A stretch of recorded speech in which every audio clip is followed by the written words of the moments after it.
प्रेम से बोलिए जिउतिया बाबा की जय। प्रेम से बोलिए जिउतिया माई की जय। तो देखिए गुरु बहना, एक बहुत सुंदर आप लोग के बीच में हम कथा जिउतिया पे सुनाओ तटी कि सब केहू जिउतिया के कथा सब केहू सुनेला। आ पहले की कथा सब बुढ़िया लोग कहत रहलवे। आ देखिए वह कथा जे सच्चा हृदय से सच्चा मन से आ जिउतिया माई के व्रत लोग करत रहल, जिउतिया बाबा के व्रत लोग करत रहल, तो जरूर उनकर मनोकामना जरूर पूर्ण होत रहल।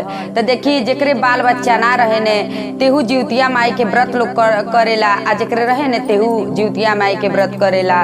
तो देखिए वही पे कथा बाटे कि एगो पत्नी रहली, एगो औरत रहली, तो उनके जिउतिया बाबा जिउतिया माई कैसे उनके संतान नहीं रहने तो कैसे उनके संतान देहले बाने। तो देखिए वही पे कथा बाटे। तो देखिए पति पत्नी लोग रहल, लोगन के शादी भइले कम से कम 20-25 साल हो गए। समय लोगन के बीतत रहल, लेकिन जब समय बीतत रहल तब वो जौन औरत रहली तब वो जिउतिया माई की व्रत करत रहली। तब वो इनके औलाद नाई भगवान देले रहने, जिउतिया माई औलाद ना देले रहली जिउतिया बाबा, तब वो ही उनकर व्रत ही करत रहली। आ जब व्रत करत रहली तब वो जिउतिया माई से देखी सब केहू व्रत जब रखेला तब भगवान भोले जी के, दुर्गा जी के, जेकर भी सब केहू देवी देवता के पूजा करेला। जिउतिया बाबा के, जिउतिया माई के लोग पूजा करेला। तो देखी वो औरत बाटी आ जिउतिया माई के ऊ पूजा करत अली, आ व्रत रखले वाली। आ जिउतिया माई से जिउतिया बाबा से कहत अली कि हे जिउतिया माई, हमके आज ले इतना कहनी, हमके आज ले एगो संतान हमके ना तू देहलू जिउतियो बाबा से। तो जिउतिया माई तो जिउतिया बाबा लोग सुनत रहल कि इनके बाल बच्चा ना बने, तभी भी ई व्रत रखत अली। बेचारी के एक समय ऐसा आइल, उनकर कुछ दिन बीतल, बेचारी के ऐसा समय आइल उनकर पति भी मर गई ने। जब उनकर पति मर गई ने तो बेचारी तब विधवा बन गईली। और जब विधवा बन गईली तो अब के करी आशा पुकरी हैं कि अब हमरे संतान होई हैं। देखी दिल के बहुत उ सच्चा रहली है, मन के बहुत अच्छा रहली है। तो देखी पति देव तो जब मर गई ने आ बेचारी अब रोवे लगली कि जिउतिया माई के व्रत तो इतना कहनी, भगवान के भक्ति तो इतना कहनी, लेकिन एगो औलाद नहीं हमके देहने। बेचारी तभी जिउतिया के फेन साल भर पे बेचारी के जब उनकर पति देव मर जाने, जिउतिया के दिने उनकर पति देव मर जाने, बेचारी वो दिन खूब रोई है। तभी भी जिउतिया माई के व्रत कैले रहेली। तो देखी जिउतिया माई से जिउतिया बाबा से तू कहेली, फिर साल भर के दिन आई आ जिउतिया माई के व्रत फिर भी ना छोड़ेली। जिउतिया माई के फिर व्रत रखिए, आ व्रत रखिए तो कहिए कि हे जिउतिया माई, हमके कोते औलाद नहीं आप देहनी, आ हमार पति रहने पति भी ले लेनी, तब कैसे हम केकरे आशा से धरती पे हम रह। देखी जिउतिया माई से आ जिउतिया बाबा से ये देखी गुरु बहना लोग कहत अली, जब कहत अली उस औरत तो देखी कुछ दिन फिर साल भर बेचारी के बीती। आ जब साल भर बीती आ जैसे 3 महीना के बाद उनके जब जिउतिया के 3 महीना पे उनके अंगुरी में छोटा सा फोड़ा निकलेला। आ जब छोटा सा फोड़ा निकलेला बेचारी कितनों भी, लेकिन वो फोड़ा कहल जाला दर्द वर्द कुछ ना करेला। जब दर्द वर्द कुछ ना करी तो कुछ ना कहेली कि जाए दो, यही गुने से प्राण कैसे त्यागी, यही गुने से हमऊ धरती छोड़ के हमऊ चल जाए। जब भगवान कहल जाला भगवान एक को औलाद नाई देने आ सुहाग भी छीन ले गई ने, तब के बा हमरे आगे पीछे केहू नाई बाटे। देखी अब धीरे धीरे उ फोड़ा धीरे धीरे उ बड़ हो गईल बाटे। आ जब धीरे धीरे उ फोड़ा बड़ हो गईल बा तो बेचारी उ सोचत अली कि आखिर में ये अंगुरी में फोड़ा बाटे, अंगूठा में फोड़ा बा, लेकिन कैसे ये यही काहे इतना बड़ होता। लेकिन देखी जब उहे अंगूठा में के फोड़ा कुछ दिन जब 9वां महीना में फोड़ा के हो जाला, जब 9 महीना पूरा होला तो फोड़ा अपने आप फूट जाला।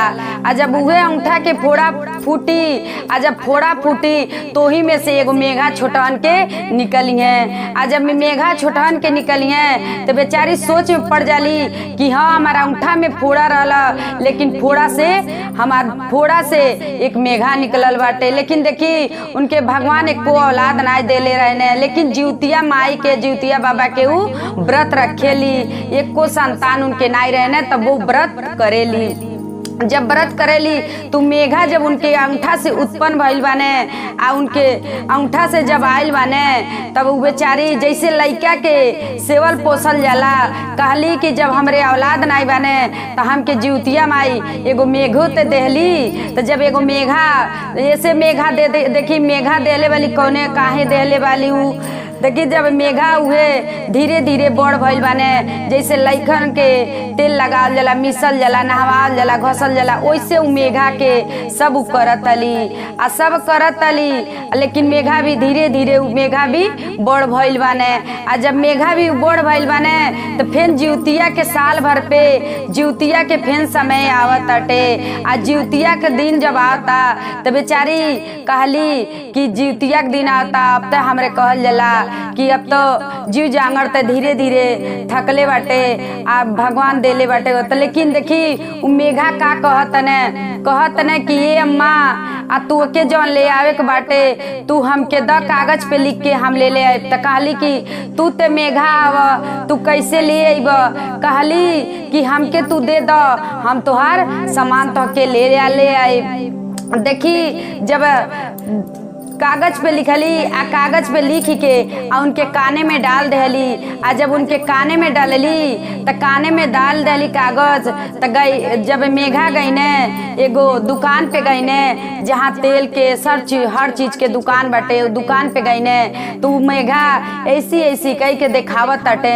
आ जब देखावत ने तो सोचने दुकानदार सोचने का कि देखो मेघा आवे, देखो एकरे कान में का बाटे निकाल दो। तो जब कान में के लोग निकाला लोग तो देखा लोग कि वो पे लिखल बाटे तेल, लिखल बा तेल। जब तेल लिखल बा तो सोचने दुकानदार कि लगत अटे कि कानवा में घवा के दर्द करता, तेही से उ कनवा में से लोग कहल लोग कि जाए द मेघा आवे, कितना एकरे काने में तेल लगी आ कितना का खाई।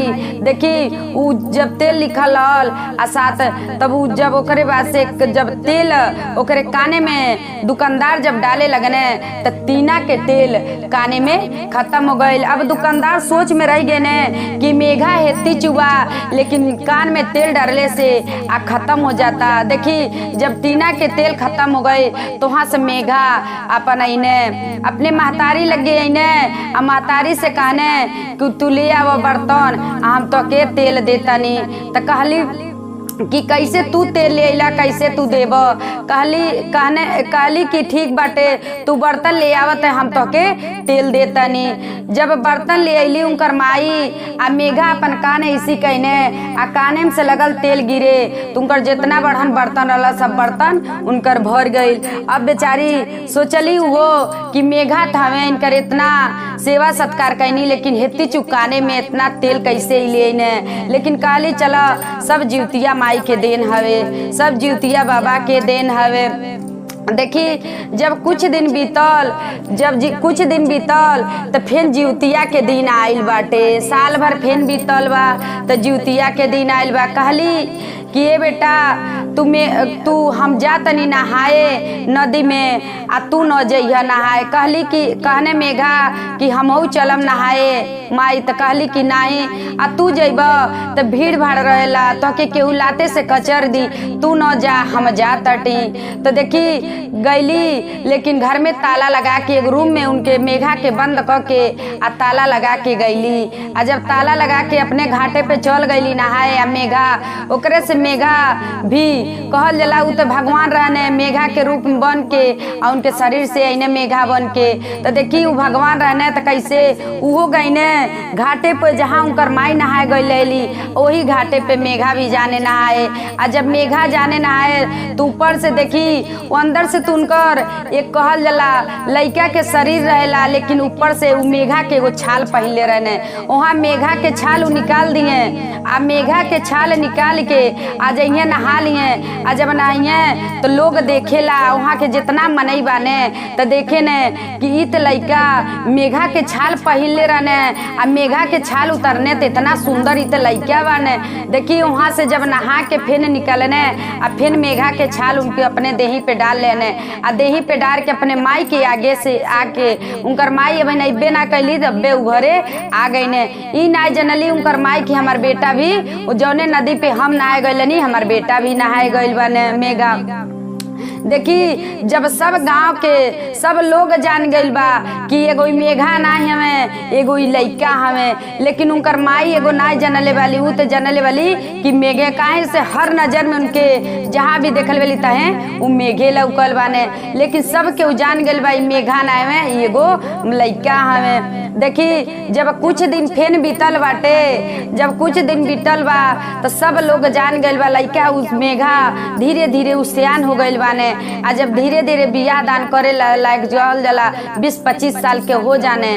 आ जब हो जाइए 20-25 साल के तब देखी जब भगवाने के सब लीला बाटे ज्योतिए माई के ज्योतिए बाबा के लीला बा तो कितना जब तक कहल जला उनके दुआरे पे आवे लगने वो लड़का के लिए शादी के मेघा के लिए शादी के आवे लगने। तिनकर माई कहली मेघा के माई कहली कि हमार तो बेटा मेघा में आप सबन कैसे हमारे बेटा से बियाह करो, हमार तो बेटा मेघा में। उ लोग कहल लोग कि नहीं तोहर लड़का मेघा में तब्बो हम अपने बेटी के साथे अपने तोहरे मेघे से बियाह करब। कहली नहीं तोहर बेटी आप सबन के बेटी कैसे रही हमारे मेघा के साथे, हमारे मेघा के साथे नहीं रह पाइए। कहल लोग नहीं हमके मंजूर बा, हमके मंजूर बा तोहरे मेघे के साथे हम शादी करब। लेकिन कहल जला सब के जानत ता उ मेघा ना हमें एगो उ लइका हमें। देखी कहली ठीक बाटे जब आप सबन के मंजूर बाटे तो आप सबन का करे बा हम मेघा से बियाह हम कह देतनी। देखी जब मेघा के सब शादी विवाह के सब कुछ भइल आ बाजा उजा सब लिखाइल बहुत धूम धड़ामा से सबसे बियाह लोग मेघा करे गई ने। आ जब मेघा बियाह करे गई ने तो वहाँ तक कहल जला माई नहीं गईली साथे में, सब लोग गई ने माई नहीं गईली साथे में। तो वहाँ जब मेघा के छाल अपन उतार देने आ जब मेघा छाल अपन उतार देने तो एगो लइका बन के आ सब बियाह शादी भइल। आ बियाह शादी भइल आ ओकरे बाद से उ लड़की साथे में मेघा के साथे में लड़की अली फिर मेघा उ छाल पहन के अने।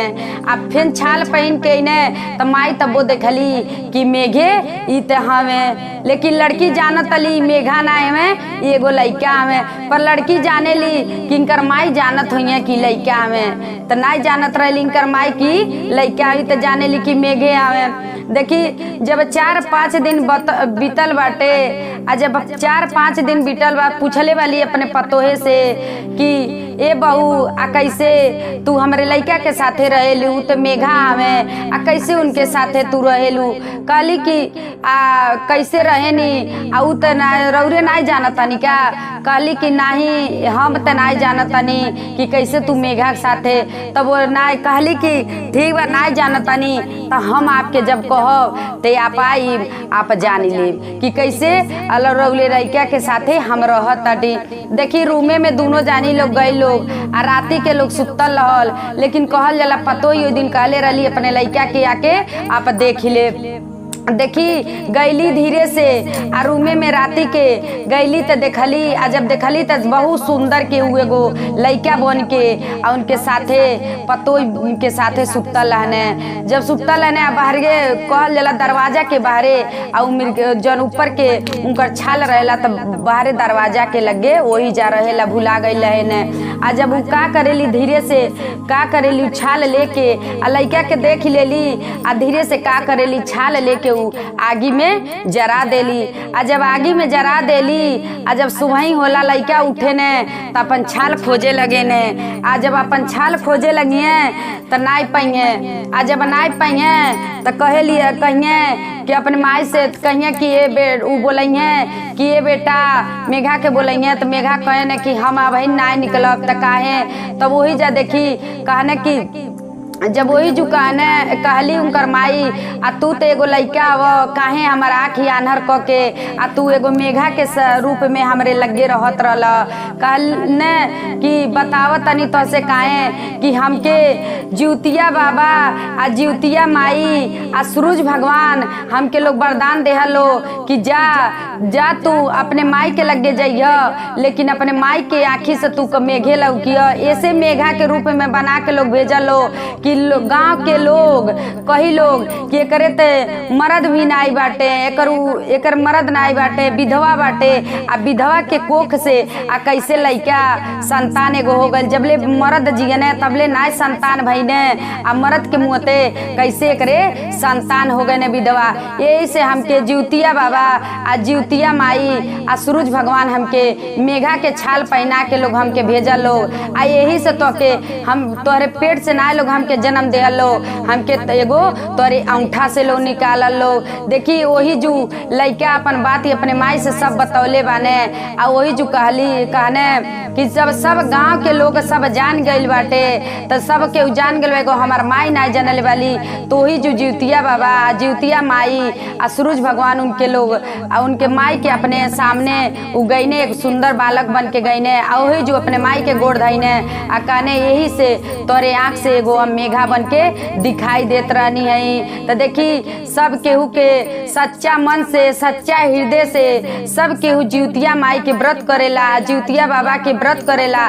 तो सब केहू के मनोकामना जिउतिया माई पूर्ण करेली। जिउतिया बाबा की जय, जिउतिया माई की जय।